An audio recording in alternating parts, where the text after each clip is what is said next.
로마서 8장. 그러므로 그리스도 예수 안에 있는 사람들은 정죄를 받지 않습니다. 그것은 그리스도 예수 안에서 생명을 누리게 하시는 성령의 법이 당신을 죄와 죽음의 법에서 해방하여 주었기 때문입니다. 육신으로 말미암아 율법이 미약해져서 해낼 수 없었던 그 일을 하나님께서 해결하셨습니다.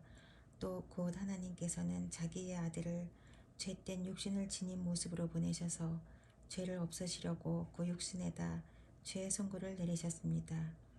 그것은 육신을 따라 살지 않고 성령을 따라 사는 우리가 율법이 요구하는 바를 이루게 하시려는 것입니다. 육신을 따라 사는 사람은 육신에 속한 것을 생각하나 성령을 따라 사는 사람은 성령에 속한 것을 생각합니다. 육신에 속한 생각은 죽음입니다. 그러나 성령에 속한 생각은 생명과 평화입니다. 육신에 속한 생각은 하나님께 품는 적대감입니다.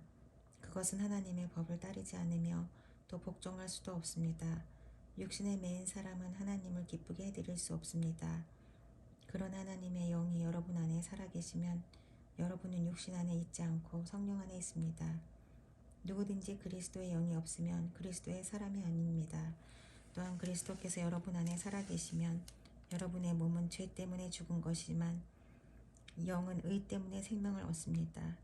예수를 죽은 사람들 가운데서 살리신 분의 영이 여러분 안에 살아계시면 그리스도를 죽은 사람들 가운데서 살리신 분께서 여러분 안에 계신 자기의 영으로 여러분의 죽을 몸도 살리실 것입니다. 그러므로 형제자매 여러분, 우리는 빚을 지고 사는 사람들이지만 육신의 빚을 진 것이 아니라 우리는 육신을 따라 살아야 할 존재가 아닙니다. 여러분이 육신을 따라 살면 죽을 것입니다. 그러나 여러분이 성령으로 몸의 행실을 죽이면 살 것입니다.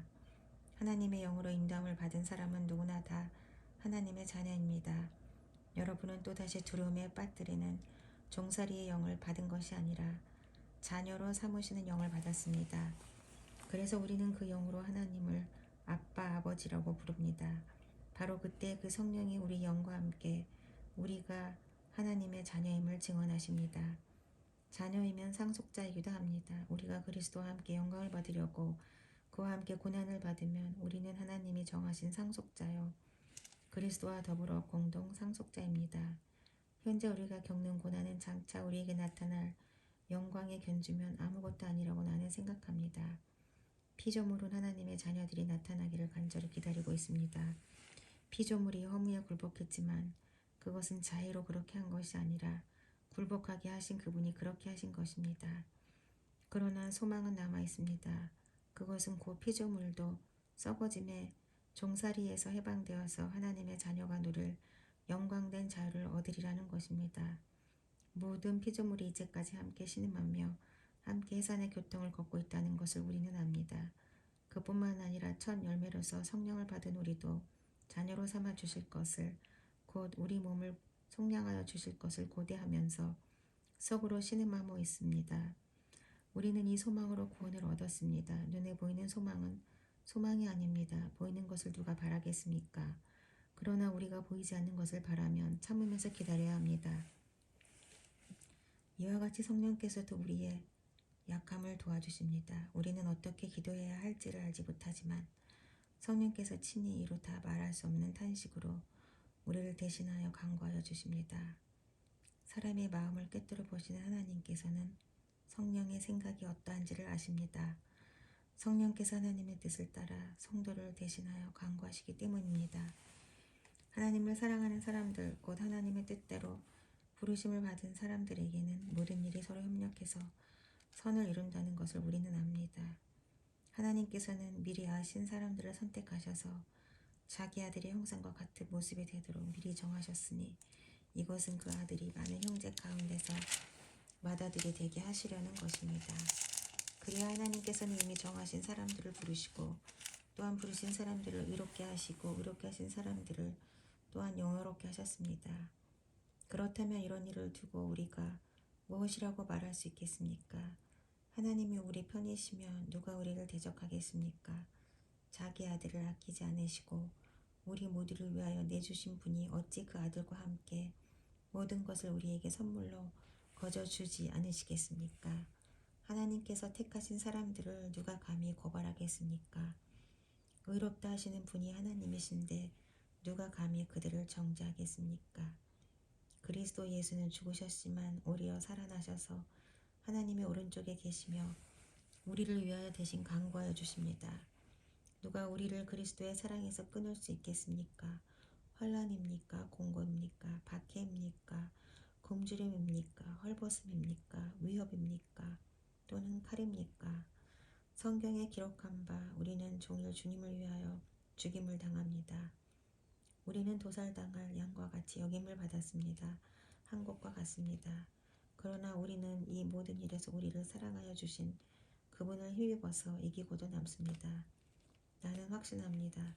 죽음도 삶도 천사들도 권세자들도 현재일도 장래일도 능력도 높음도 깊음도 그 밖에 어떤 피조물도 우리를 우리 주 예수 그리스도 안에 있는 하나님의 사랑에서 끊을 수 없습니다. 9장 나는 그리스도 안에서 참말을 하고 거짓말을 하지 않습니다.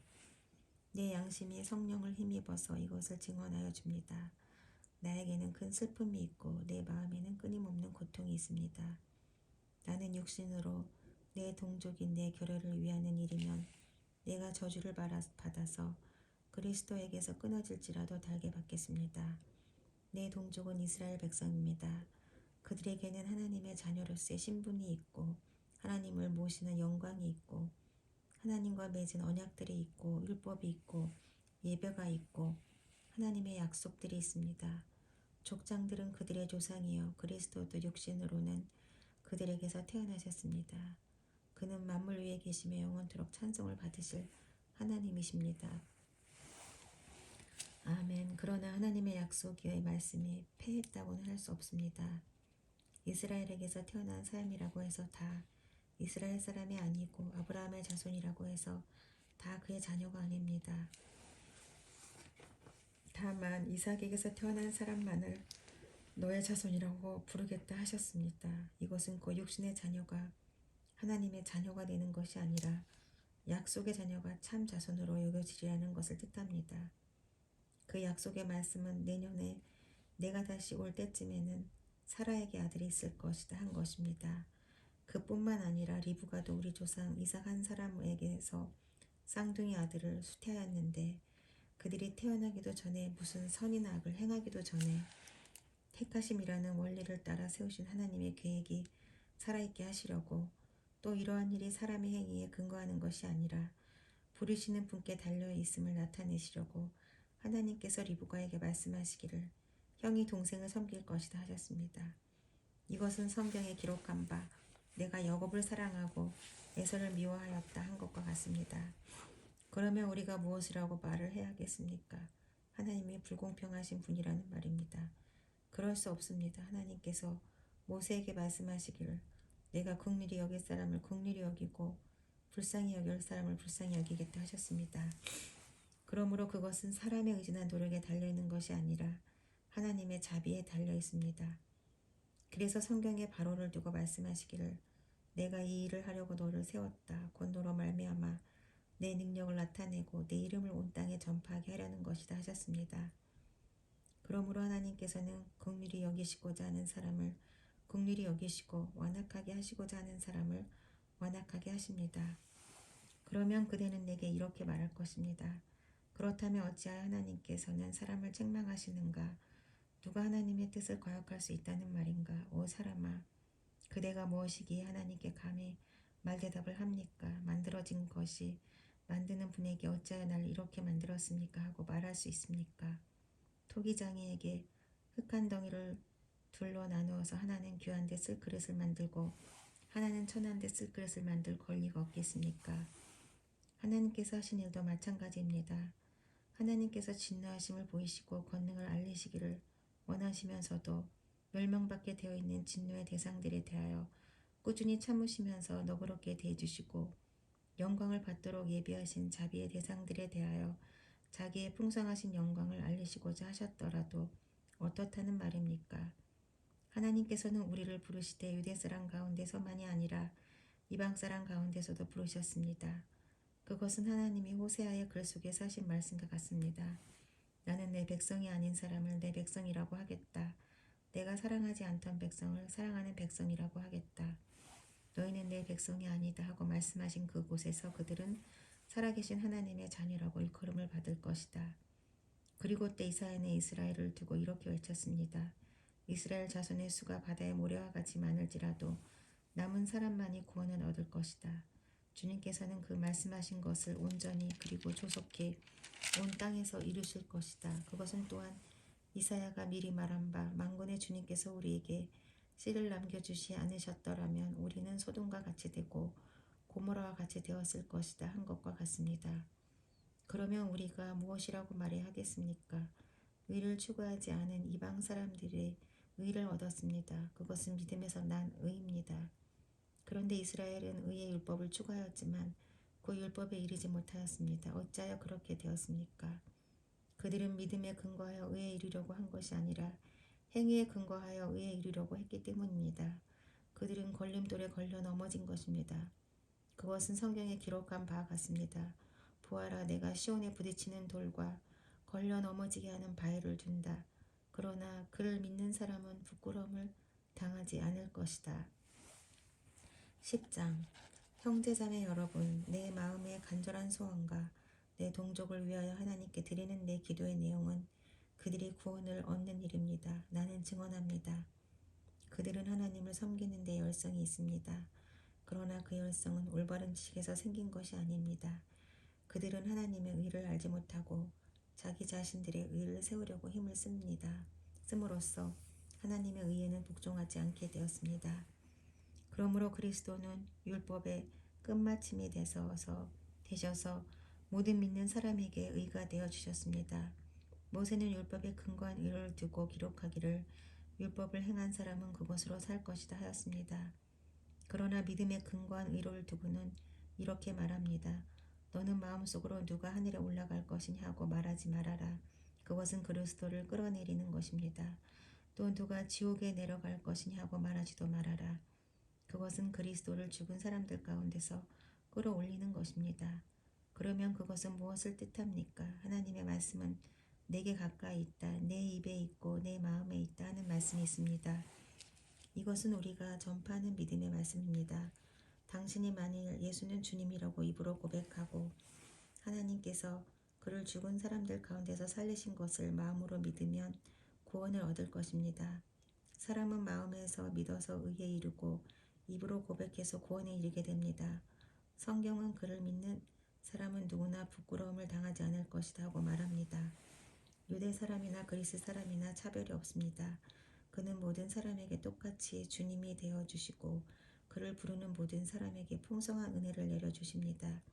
주님의 이름을 부르는 사람은 누구든지 구원을 얻을 것입니다. 그런데 사람들은 자기들이 믿은 적이 없는 분을 어떻게 부를 수 있겠습니까? 또 들은 적이 없는 분을 어떻게 믿을 수 있겠습니까? 선포하는 사람이 없으면 어떻게 들을 수 있겠습니까? 보내심을 받지 않았는데 어떻게 선포할 수 있겠습니까? 성경에 기록한 바 기쁜 소식을 전하는 이들의 발걸음이 얼마나 아름다우냐 한 것과 같습니다. 그러나 모든 사람이 다 복음에 순종한 것은 아닙니다. 이사야는 주님, 우리가 전하는 소식을 누가 믿었습니까? 하고 말하였습니다. 그러므로 믿음은 들음에서 생기고 들음은 그리스도를 전하는 말씀에서 비롯됩니다. 그러면 내가 묻습니다. 그들은 들은 일이 없습니까? 물론 그렇지 않습니다. 성경 말씀에 그들의 목소리가 온 땅에 퍼지고 그들의 말이 땅끝까지 퍼졌다 하였습니다. 내가 다시 묻습니다. 이스라엘이 알지 못하였습니까? 이에 대하여 하나님께서 먼저 모세를 통하여 이렇게 말씀하셨습니다. 나는 내 백성이 아닌 사람들로 너희의 질투심을 일으키고 미련한 백성들로 너희의 분노를 자아내겠다. 또한 이사야는 매우 담대하게 이렇게 말씀을 전하였습니다. 나를 찾지 않는 사람들을 내가 만나주지 않고 나를 구하지 않는 사람들에게 내가 나타났다. 또한 이사야는 하나님께서 이스라엘을 보고 복종하지 않고 거역하는 백성에게 나는 온종일 내 손을 내밀었다 하신 말씀을 선포하셨습니다.